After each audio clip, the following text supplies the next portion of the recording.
Welcome back to the AEC Hive, where we're talking about innovation in architecture, engineering, and construction. I'm Ralph Montague, director at ArcDocs and co-founder of the AEC Hive. I'm joined by my fellow co-founder, John Egan. John, do you want to say hi to everyone? Hi everyone, this is John Egan, CEO of BIM Launcher and co-founder at AEC Hive. Looking forward to today's discussion. We're very excited today to be joined by Paul Surin, who's the global lead of Built Environment and BIM at IBM. He's also in the Center of Competence for IBM's Industry Academy, and he's an associate partner at IBM in Great Britain, UK, Ireland, in the engineering, procurement, construction sector. Paul, you're very welcome to the AC Hive podcast. Maybe just to get started, you might give everyone a bit of background of where you come from and what you're doing at the moment, and we can take it from there. Sure. Yeah. Hi, guys. Thanks for having me today. Yeah, I joined IBM about 2 years ago. As you said, globally leading now built environment and BIM, but genuinely across different sectors, construction, manufacturing, infrastructure operations. I spent probably about 5.5 years working for Wienerberger as their head of digital built environment. And pre-Wienerberger, spent some time working for a large construction company in the UK. I have been very active in the standardization work and obviously the ISO TC442 around the topic, specifically around the data topic, product data topic. And most recently, I've been working with Sue Butcher, Patricia Macy, and Rick Hartwig on the plain language guide for manufacturers, which has been supported by IBM and led by the IET. So that's a bit about me. Yeah, excited to be here.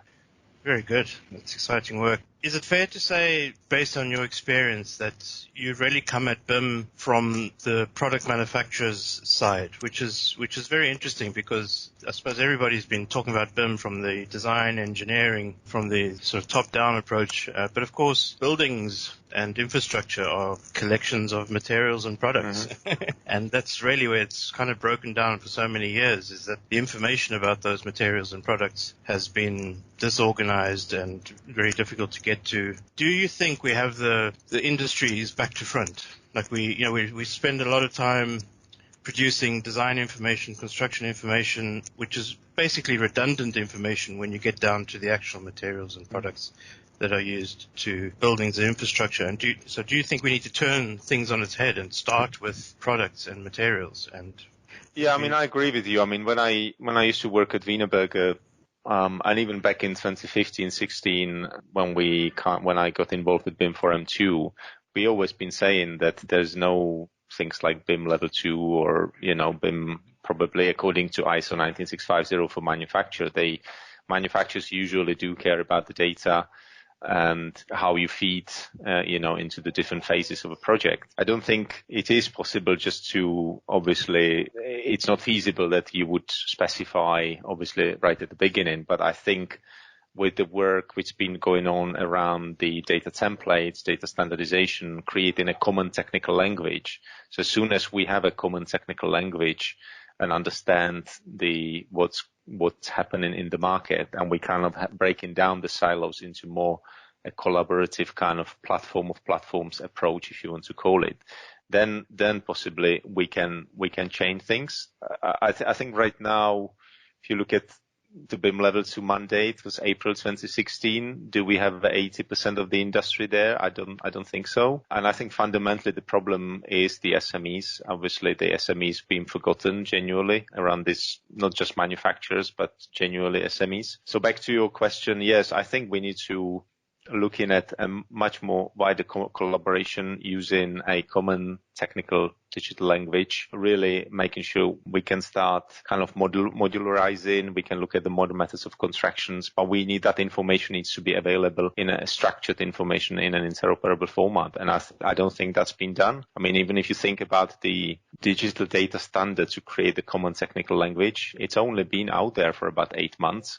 All the other standards, all the work around ISO 12006 part 3, the 19650s, they kind of used to run the show. But then I always say we kind of forgot about the language, the digital common technical digital language. You can have all sorts of tools, all sorts of technology in place, all sorts of standards. But if you don't have the common language, the communication language, then it's not going to happen. And I think that's why I believe the Ian ISO 23386 and 23387 about basically how we create the common technical digital language is a key breaker, in my opinion. You had some interesting points there. I've just got lots of questions buzzing around my head now. But one was around the SMEs. And, when you think of SMEs in the sector that, are busy all day and they come home at night, probably the last thing they want to do is read an ISO standard on product data standards and or any standards. They just want to have a good sleep and get to they can afford them. So, I'd be interested in your thoughts around how to get these standards implemented and into the hands of, let's say, normal people that are just doing day-to-day jobs. We use the analogy often on this show about things people do, like order pizzas online and order plane tickets. Nobody had to read a standard, but all those systems are using common data structures behind them to function. And how do we do that for construction? How do we make construction as easy as ordering a pizza? Yeah, good point. I think we just really need to look at this democratizing of the entire digital landscape. So it needs to be as easy as using App Store or your app on your mobile phone. I use an app because I like it. I'm happy to pay for it because it does the job. If it doesn't do the job, the service to me, I'll just delete it and find another application. And I think if you look at, we have some players around the arena who jumped on it, being it related to BIM objects, different data pools, different project management tools. If it's common data environment, it's all kind of very fragmented, and everyone is kind of doing a piece of puzzle, disconnected. And what we ended up is that the SMEs just don't understand it. They've been asked, well, use this application. Then someone else is asked them to use something else. Someone else ask them to use something else, and it's all disconnected. So they can't even learn from it. They can't even improve because they don't even probably get a feedback as an SME. You just provide me this information on Excel and send it somewhere. So I think it really needs to be something as easy like an App Store or a Google Play, where I just can basically log in somewhere as an SME. I can just provide my information only once, and I can share it with multiple stakeholders, and I can pick and choose what I like to use. And I wouldn't. And also SMEs should not be forced to use like big bundles. Like we've had the recent open letter to Autodesk, obviously. And there is something about it. I mean, if I want to use if I'm just a small kind of player in the supply chain, I'm an important player, but I don't want to be buying into big kind of bundles of softwares and implementing it and then going to next project where someone else will tell me I'm using a different software. So I think this is where the trick is. Make it as easy as possible to access it, making it almost even as a pay as you go, because if I have 2-3 products as a manufacturer, I don't need a big information management system. Or even if I'm a breaky, I just need to give the sign off sheet and that's it, isn't it? As kind of part of my kind of handover of the information, if we call it. And maybe make it also part of the toolbox talks as well. I mean, something we do health and safety. Let's do an information management toolbox talks. This is what I need from you at the end of the day. Take a picture of a cavity wall and hand it over before you swipe out your CSCS. And then the site manager provides the information to their system. So there's different ways around it, but it definitely needs to be simple. Yeah, absolutely. I mean, if you think about it, nothing gets constructed or comes into being, if you like, without information. It's not as if you just send people to a site and say, start building, and figure it out while you're going along, because that would be a disaster. Like people wouldn't know what to do, and they could start building, but they'd end up making a mess because there's no instructions. So information is at the core of everything that gets made. Now, often that information is poor quality, and I think that's one of the problems is the industry has learned to work with poor quality information and fill in the gaps based on their knowledge and expertise. So they've learned to work around poor quality information, and so in their minds they think, well, we don't actually need good quality information because we know how to build with poor quality information. Is that? Yeah. Would you say that's a kind of an attitude out there that, why do you need good information? We know how to build. Yeah, I think there is that bit. The issue might be also because you have that attitude if you are not being shown what else is out there and what's better. And I think genuinely the topic around digital transformation of the built environment it's been a bit all over the place. So there's a lot of buzz going on. We jump in from different BIM levels to frameworks, then digital twins, and it is difficult because at the end of the day, for that builder or for that construction company, they have to deliver on time, on budget, which is very difficult because you look at the average margins of contractors are very low. So they are actually in this kind of almost it's this spiral, isn't it? Never ending spiral. And there's no clear direction that, okay, the industry goes this way. There is something which you can get on and it will be there. So there's 10, 20 year strategy. And I think, again, I always say that you have every 2 years or every year there's a new buzzword. There's, digital twin hub, you have golden thread. But then if you are a builder, you just don't understand what it is. So where should I go? I mean, I recently had a manufacturer asking me, can we make sure that you make our system golden thread compliant? I mean, that's what's going on the market. It's not like, I don't like the idea of where we've been presented the McKinsey tables where construction is last and it's poor. Well, there is a reason for that because obviously construction is fragmented genuinely, but we have physical moving things part in different places, and it's difficult to kind of digitize that process entirely because the process is so fragmented. So in my opinion, there needs to be industry needs to come together, it needs to be pushed, and there needs to be some cross collaboration between maybe technology companies, between the industry, regulators, and in only this way, then the traditional contractor would believe it because they would say, okay, well, so they are movers, so let's move as well. Mm-hmm. And it's not like they are some technology savvies. I mean, you look at Brickeys, every contractor, they all using, apps, they all using their, smartphones, and they have probably at home all sorts of stuff, around they use technology in day-to-day business, even if they drive to work, they have a car full of tech, probably some of them. So it's just how you kind of, present it. And if it's kind of part of new normal, then they'll just get on with it. Well, and that's the thing. I suppose we all use computers day to day. So the big problem is the print button, because at the end of the day, we print it out, and then it doesn't matter anymore what standards you used or anything, as long as the paper's white and the ink is black, and you've handed over your sheet of paper, you've done your job, and off you go, and you do the next job. One of the frustrating things I found as an architect is that the information that I spent a lot of time and effort producing eventually became redundant.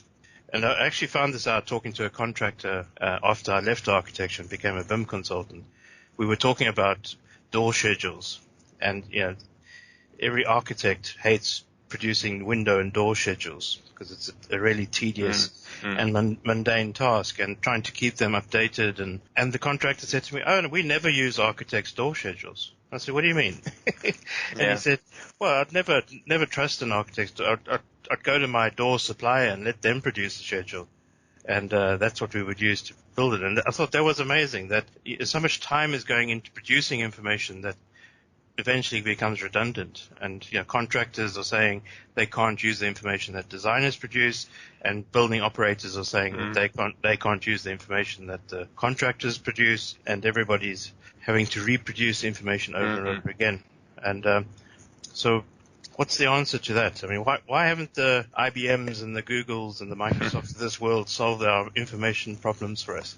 Well, probably the answer is because it's such there are other industries which are obviously offers better return on investment, possibly. But I would say it is just going to change, because obviously IBM is now has been working with the industry alongside with Red Hat, CoBuilder, and industry players like Cemex, Egan, Eisbach, Element Materials, and some others to really bring out a horizontal platform to the industry and really democratize the landscape. So to sort it out, the issues of connectivity, because we have a vast majority of digital solutions supporting, the processes in the built environment, but they are disconnected, they are fragmented, they are kind of not, if you want to call it, not talking to each other.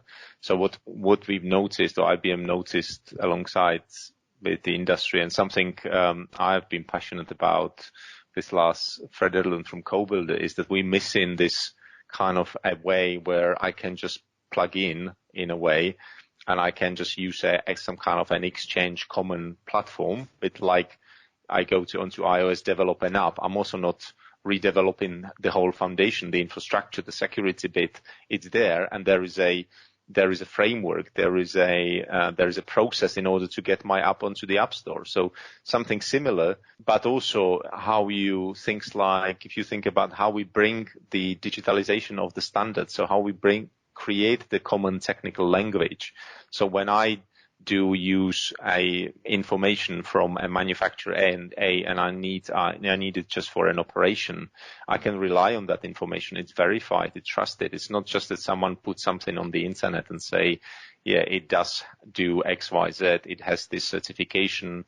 It's fire regulated. It has a CE marking. You can put out there anything you want. If it's not verified, and if there is no indisputable record, how can you trust it? And how then can you take it into various things, applications? And we're not talking here really just about BIM, because I believe there's a lot of focus genuinely on BIM, but we're talking about finance processes. You have HR process, you have buy-in, you have transactional processes, and that's a part of that ecosystem of built environment. And that's what we gonna do with a platform called Openbuilt, which has been launched.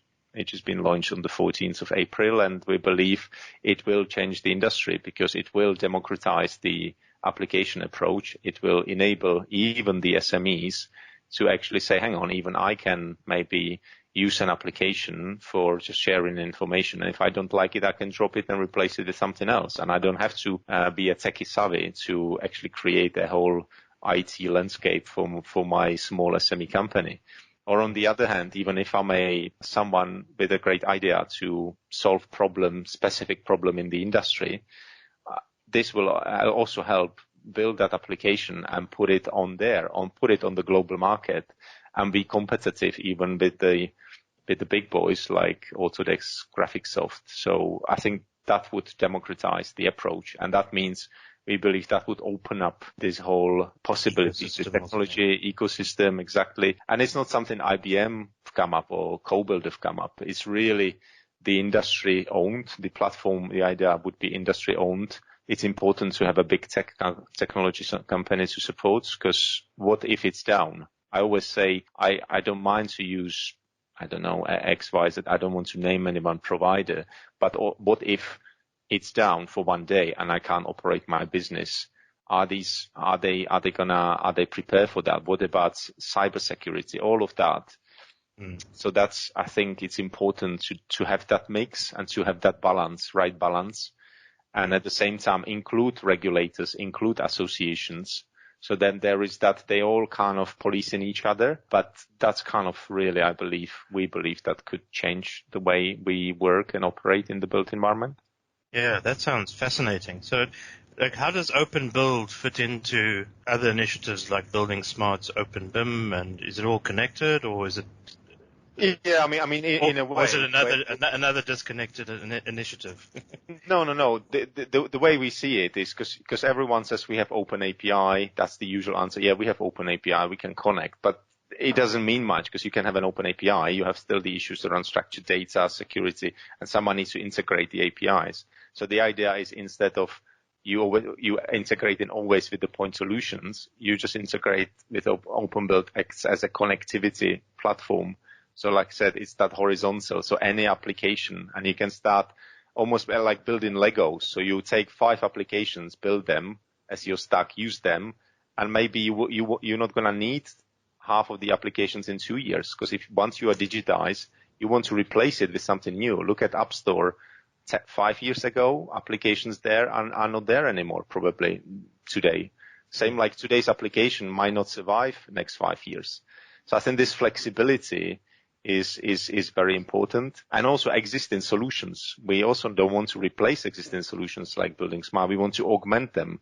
So we also want the existing solutions to grow as well by maybe connecting, if I say Building Data Smart Dictionary, with maybe CRM processes, because something somewhere kicks out the process. So if I scan a barcode, kicks out the process, if I'm a manufacturer, if I get a notification in my system, product has arrived, and automatically that can kick out another node, reaction, basically send an invoice in maybe a CRM application, customer relationship management, and that sends an invoice. Right now, you do it in silos manually. You take that, you send an email, you take it, you raise an invoice, you put it into your ERP system if you have any.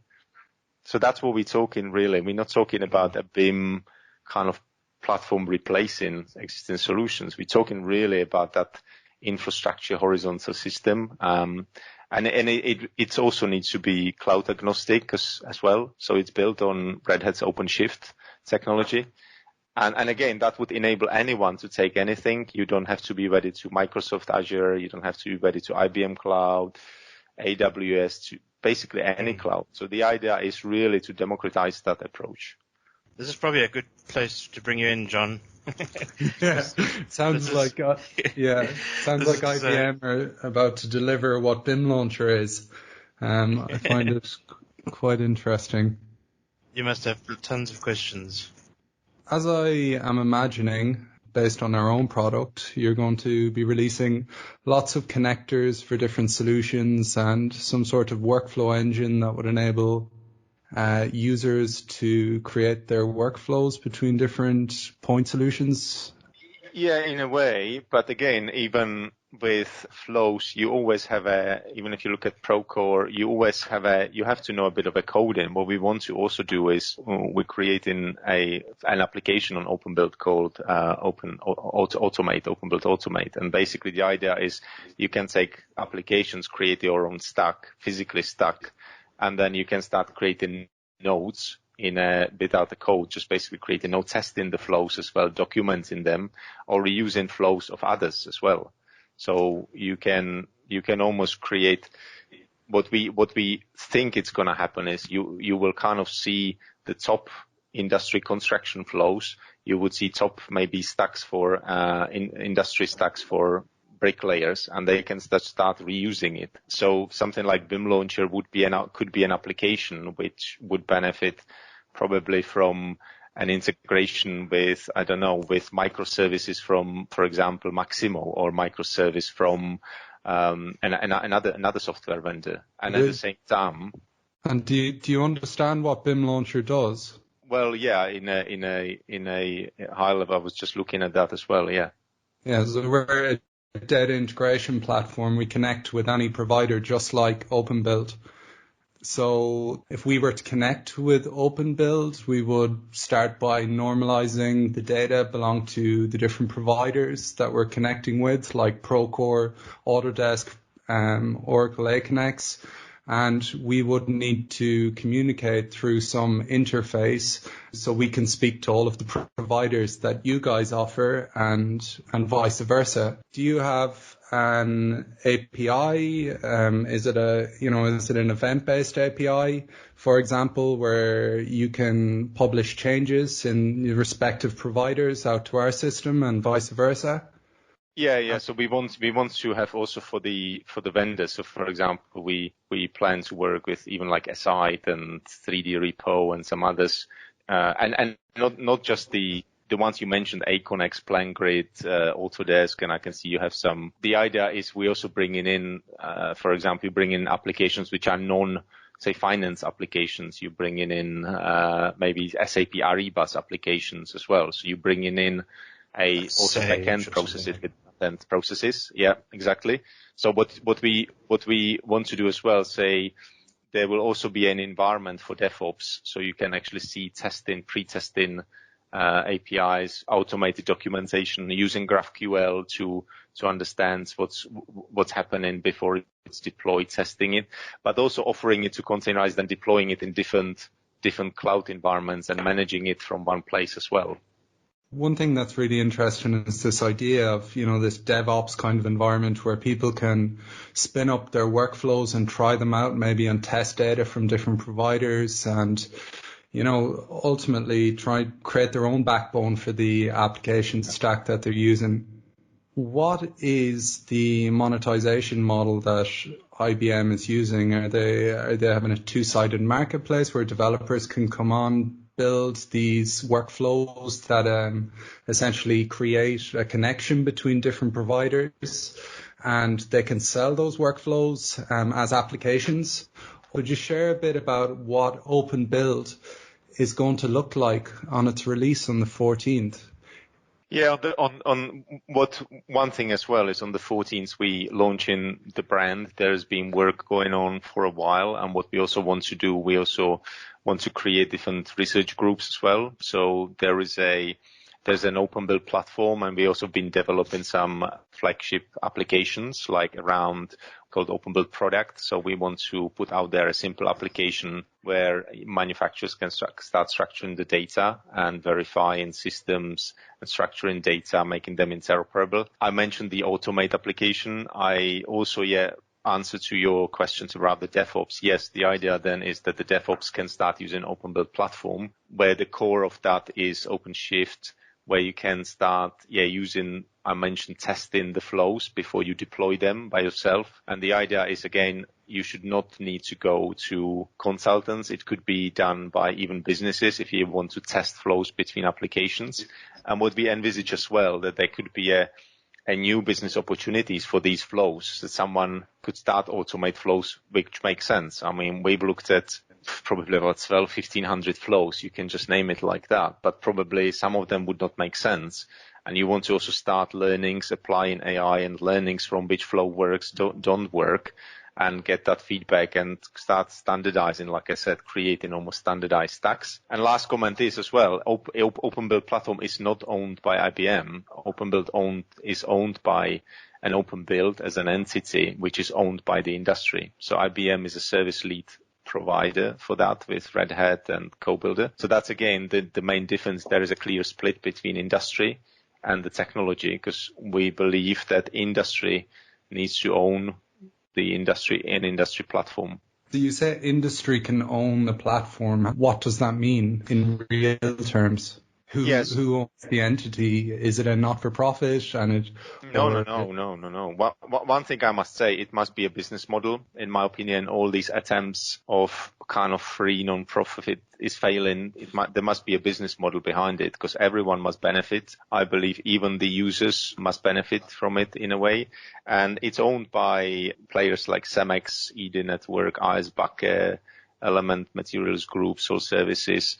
So the idea is it's owned by different industry players, which they sit on the board, having each one vote on the board. And then what we also want to look at is how you can open up almost like some type of class shares piece. So then even I can buy maybe a stake and be a small owner of an industry platform. So it's a really kind of rethinking project. It will have lots of challenges, and I can tell we've had challenges even agreeing that stakeholders to work together. So we had to also be very mindful of that it's not a business platform for one specific business. It needs to be seen as this kind of industry platform. And we don't expect to be one. I'm expecting, if you look at other industries, you have iOS, Android, you always have two, and then the rest kind of builds around it. So is there going to be some governance committee, if you like? So it sounds quite similar to the Cloud Native Computing Foundation. The representatives appointed from different organizations to a board, and you guys govern this ecosystem in which you come along and stamp your Openbuilt stamp on at the end of the day, and that's what provides the value for. Yeah, absolutely. There's going to be governance. So we foresee there will be governance related to, because you need technical development constantly, because that is something it needs to be going. You need to be still ahead. You need a governance related to some kind of marketing integrity. Obviously, the cybersecurity, legal. there will be what we also envisage have an advisory board as well, where we would invite associations, European associations, to be part of it as well. So we expect it'll be governed by, I always call it like a triangle, where you have industry, technology, and then you have the industry bodies or the associations and standardizations kind of governing each other. And like I said, with a business model at its heart, it needs to be a business model, because at the end of the day, you need an investment of tens of millions or maybe close to 100 millions to organize, to make this happen. And you can look at similar examples in the past. You can look at, for example, RSBN, the responsible sourcing blockchain network is an example. TradeLens is a good example in logistics industry for a platform for logistics with similar problems. And what we foresee is that there is an interest from other industries as well, like from oil and gas and other industries, about this approach, democratizing approach of Openbuilt. Just to bring the subject to what we're interested in about innovation, it sounds like Openbuilt will be a great place for innovation to happen, particularly if you're an SME and you haven't got the resources to invest in complicated infrastructures and everything, and you can come along and build small solutions, point solutions, but do it in a way that's not disconnected from the way everything else works. Is that what you see? Is it'll become like for SMEs who are trying to make things better with an innovation mind? Is it a sandbox to develop ideas, test ideas, and then take those ideas and scale them? Yeah, absolutely. We have right now even an ISV type of program. Openbuilt has for kind of startups, and we have already some really exciting stuff which is coming around, especially generative design, around really using AI, using learning from market pricing, from reuse projects, and how you can learn from projects and start looking at adjusting for example, your project flows as well, how you can analyze marketplace. So we have these different startups. I mean, one is from Japan, one is from Slovenia, another one is from US. So it is, again, I think what we're trying to do is to bring that in on a global scale. The other thing I wanted to sort of bring into the conversation was, let's not forget about people and, the digital competence of the market, let's say, because obviously what you're talking about there in terms of APIs and testing and developing, that relates to a very small group of people. But the vast majority of people that are operating in the construction sector need to raise their competence in this digital game. And maybe to talk just a little bit about the IBM Industry Academy and the work you're doing there, helping to do that.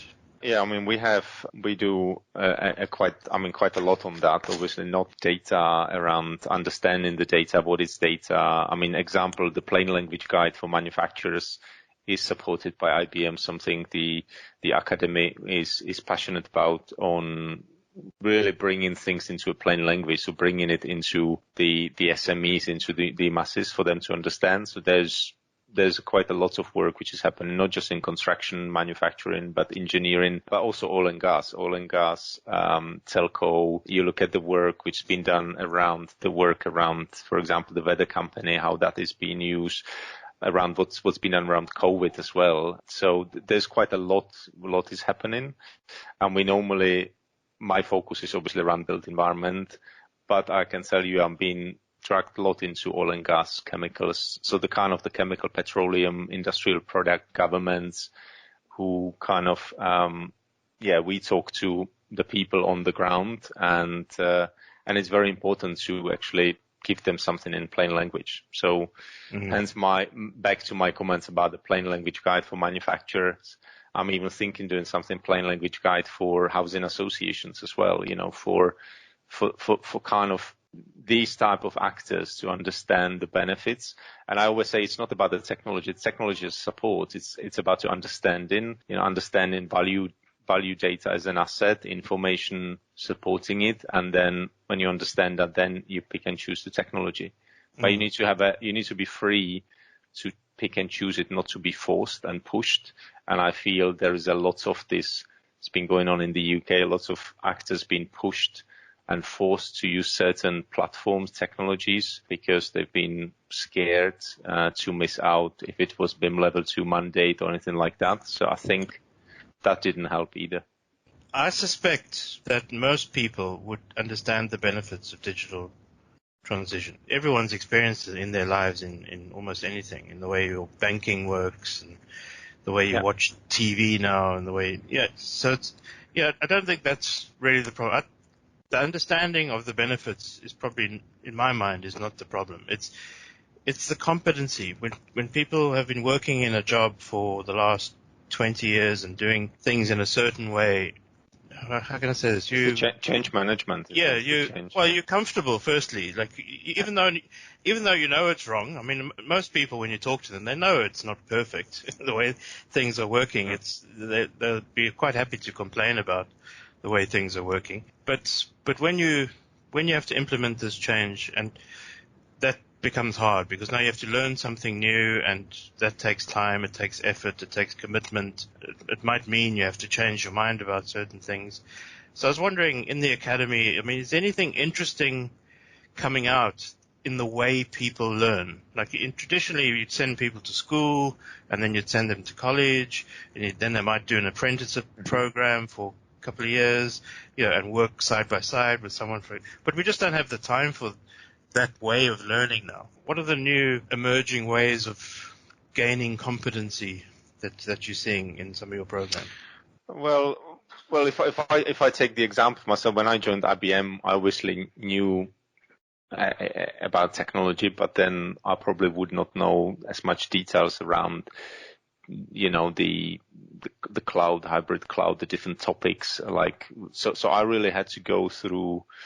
And that's something I like, is that there is a way you can access the different, I don't want to call it training courses, but you can access the different knowledge and as when you need it and how you need it and in what format you need it. And then you can get onto real life projects. That's something when I experience getting onto working with the guys from Shell and some implementations and how they do, that's kind of how you learn. You don't need to have a university degree for that, but I think it's gonna help you. And then how it's combined with then the theoretical part with the practical part. I think that's something IBM is kind of, and also with obviously Red Hat now being part of IBM, Red Hat's been known for that kind of way of working and the kind of different innovation spirit as well. So that's, but again, it's all about, having I guess it's all about having the opportunity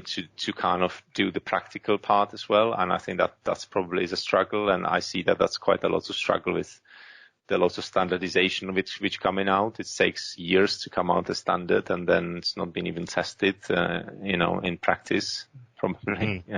Yeah. Well, and maybe that's an area where technology can help, because, like John and I have spoken a number of times about things like no code or, just kind of drag and drop applications where people that don't have a coding background can sort of take blocks of code and string them together and see what happens. And is there? And that's where I've been impressed with the work with the team who's working on actually Openbuilt, looking at how they work and kind of imagining it how the kind of non-developers could start working in this way and start really dragging, dropping things and testing before it's deployed. Does it make sense? Gives you the answer. So you don't even need to know the code to be able to do that. Or I quite like the way also when you can work with how you teach AI, how you work with Watson. That's also quite impressive as well. So the interfaces, I think, to make it easier for people to start using it, I think that's a key. I agree. It's like with anything, it just needs to be in an accessible and plain language, and you need to be allowed to test it before bedding into some kind of big agreements, which is very difficult then to come out of. Can I ask there, Paul, because the Openbuilt project brings a visual programming interface with it.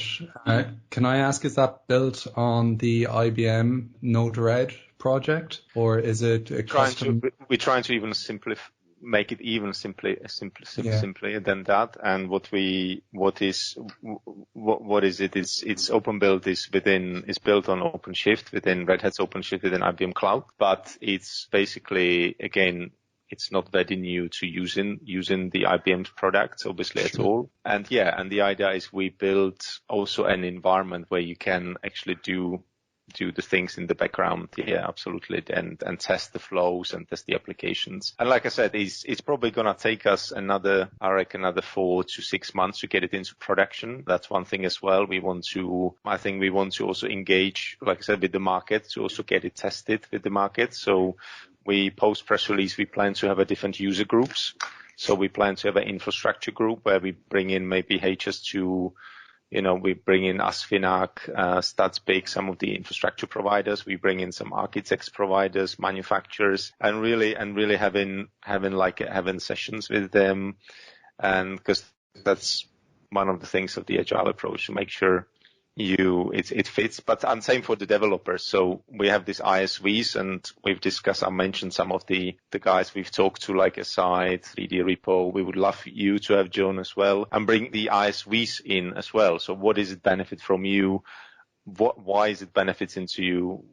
And you almost do it that way. You map it out, and then you come out of that and say, okay, these are the top 3 which I can benefit from and grow my own business. Mm. And how does this relate to, I know you were involved in the DigiPlace project, which was a European research project to establish a framework architecture for a digitized construction market in Europe. Is that a good description? Yeah. And obviously that framework had in mind that in the future that would develop into some sort of digital platform that would streamline the sharing of information across the European market. Is that connected to the work you're doing? Yeah, it is an aspiration, because obviously they present in a reference architecture. So we kind of want to make sure we tick the reference architecture boxes, and it's almost like going to be platforms of platforms, isn't it? I see Openbuilt as like a network. So someone can take an Openbuilt, kind of containerize it and create their own vertical for a national platform, or create a circularity platform powered by Openbuilt. And you kind of start creating, it's like a network effect, a network of networks. And that should then leave enough for the leverage for the players they operate in this network as well. But I think, again, the governance is important, that they kind of keep looking at each other. Like, the project sounds very similar to a project which was at the core of one of my old startups, Jenka. So we built a platform of components that ran on Kubernetes, and anybody could pick and choose the service they needed to build their own stack. We coupled that with a marketplace in which people could build and deploy on our platform. We had services to manage all the things that were necessary that you would see as part of a project management environment, such as, we had a user service, a team service, a project service, a model service, etc. And our challenge was, at the time we went to market, we had no developers in the market that could actually piece together these services and build on top of them. Why do you think it's going to be different with Openbuilt? Well, there's the difference between the classic Kubernetes and then having an environment where, I don't want to, again, doing this kind of a sales pitch, but where you have OpenShift, where you have an environment already which is much simplified, where you don't need the developer skills, that deep developer skills. So that would be a big difference. And I've seen it myself when we onboard a new developer with a junior. They'll get up to speed very quickly in the project. And same, I've seen it when we presented it to some of the stakeholders. They could see themselves working on it. When we showed them, you just drag and drop this, and then you just basically, this is how you test it, and they suddenly looking at it, how it's all testing without really having the deep DevOps skills. Mm-hmm. So I think that's one thing we've thought about it as well, because you're right. Yeah, there is a shortage skills of developers, DevOps, genuinely. So yeah, that's one of the things as well. And especially on the Node-RED is also simplified, but you can simplify it even further. Yeah. So are you using Node-RED at the core of your workflow automation and you're simplifying that, or are you rebuilding? It's part of it. It's part of it, yeah. It's not at the core, but it's part of it, yeah. And also the way we used some other tools, I can send you some details, but yeah, it's simplifying it. One thing as well, what we're trying is to almost get the best out of the different tools available. So we're not trying to replace, but make it best out of it, and also you create like a back-end DevOps environment, but also front end. So the user interface, user experience is also much better as well. So what does the future look like for an architect like me? Like instead of spending my time drawing door schedules and which are not going to be used at the end of the day, will I be dragging and dropping door and window information from manufacturers' websites on the platform and I guess coming up with designs? And I mean, I always see an architect. You have an architect who has some know-how about and feeling about the building, isn't it? You don't want to. There's a one way we have a mainstream housing, but you also don't want to end up in living boxes as well. So on the other hand, you want to have that information by click of a finger. You want to be able to see, I don't know, certain door types with maybe even bespoke ones. You want to be able to ask for a bespoke door or sets of doors because that's what your project requires, because there is still something we call architecture, which needs to probably be still cherished, in my opinion. And then, but on the kind of, you want to call commodity, you want to be able to see that to fulfill your requirement in one place, but not just see the information, but trust that it's been verified, that the information is structured. And you can just simply do it in one place, as simple as, I don't know, I always say booking.com, where you book a hotel, you put your requirements in and you get that just like that. And you can make a decision what you want to do with it, how you want to use it, where you want to use it. And at the same time, you want to be, if I'm a small manufacturer, I want to be able to showcase my capabilities as well. You know, if I have some unique product, unique system, unique service. So, yeah. Very good. Paul, we've come up to the hour and you've been doing some exciting stuff, and we really look forward to this launch next week of the Openbuilt project and all that work you're doing. Is there anything else you wanted to share with the community before we go? No, I would say my last comment would be, I always say that is technology is there to support us. It's not to replace us, but also we need to, before you jump on technology, just make sure you know your business, you understand what you need it for. Because I see several times businesses just do use technology because it's in, like blockchain is in, and all these smart contracts. And then what we normally see is 8 out of 10 sort of the projects are not suitable for blockchain. And so it's really understanding the business, having things like data strategy, maybe understanding, speak to communities, and then make the decision, how that technology make your life easier before you jump on technology and try to shoehorn it to your business. Yeah. That would be my message, really. And treat data as an asset. I think that's the key, isn't it? Absolutely. John, do you have any final questions or comments? No final questions. I wish you the best of luck, Paul, with your platform release, and I look forward to seeing it in the market. And it's a long journey ahead, so I'm sure we'll have lots of time to converse around progress. So thanks very much for your time and coming on and sharing with us. I've really enjoyed it, and I'm sure the community will be really appreciative of it. Looking forward to putting this out to them, and so that they can hear more about the Openbuilt platform. Thanks. Thank you guys. Thank you for your time. Paul, from my side, I just want to thank you for your time. It's been really interesting. It's fascinating work you're doing. Do keep the community engaged. Maybe some posts about how they can get involved with the Openbuilt project when it's the right time. So thanks for your time, and we're sure we'll be talking again. Thank you. Thank you, guys. Take care. Have a good day.